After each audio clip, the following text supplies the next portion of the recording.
ಭಾಗ್ಯದ ಲಕ್ಷ್ಮೀ ಬಾರಮ್ಮ, ಭಾಗ್ಯದ ಲಕ್ಷ್ಮೀ ಬಾರಮ್ಮ.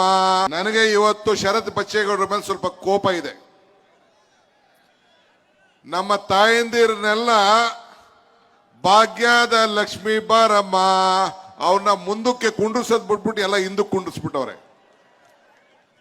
ನಮ್ಗೆ ಹೆಣ್ಮಕ್ಳಿಗೆ ನಾವು ಈ ಗೃಹ ಜ್ಯೋತಿಲಿ ಗೃಹಲಕ್ಷ್ಮಿ, ಗೃಹಜ್ಯೋತಿ, ಅನ್ನಭಾಗ್ಯ, ಶಕ್ತಿ ಇವೆಲ್ಲ ಹೆಣ್ಣು ಮಕ್ಕಳಿಗೆ ಸಿಗ್ತಾರಂತ ಒಂದು ಕಾರ್ಯಕ್ರಮ.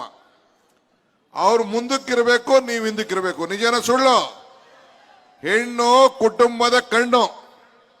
ಯಾವ್ದಾರು ಊರಿಗೆ ಹೋದ್ರೆ ಆ ಊರ್ನ ಗ್ರಾಮ ದೇವತೆ ಏನು ಅಂತ ಕೇಳ್ತೀವಿ.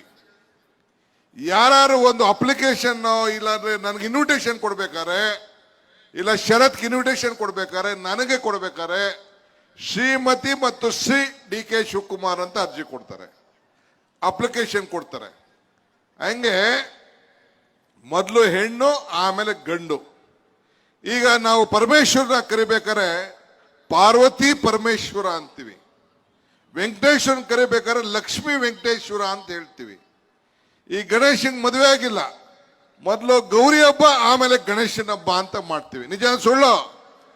ಹಂಗೆ ಹೆಣ್ಣು ಮಕ್ಕಳನ್ನ ನಮ್ಮ ಶರತ್ತು ಮುಂದೆ ಕೇಳ್ತಾ ಇದ್ದೀನಿ. ಶರತ್, ನಿಮ್ಮ ಹೆಂಗಸರು ಮಾತ್ರ ಎಲ್ಲ ಮೂಲೆ ಕೂತಿದ್ರು ನೋಡಿದೆ. ಫುಲ್ ಹೆಣ್ಣು ಮಕ್ಕಳು ಮುಂದೆ ಇರಬೇಕು, ಆಮೇಲೆ ಗಂಡಸಿರ್ಬೇಕು.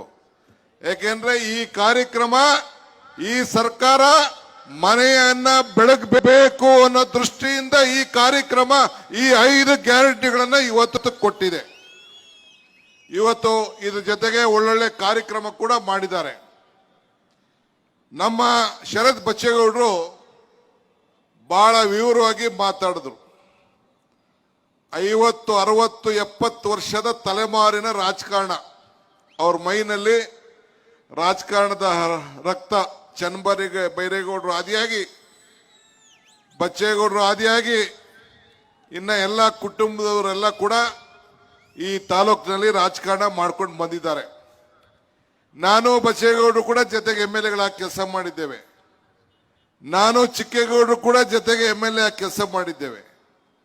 ಬಚ್ಚೇಗೌಡರನ್ನು ಕರೆದೆ, ಬಂದ್ಬಿಡಿ 2002-4ರಲ್ಲಿ ಬೇಡ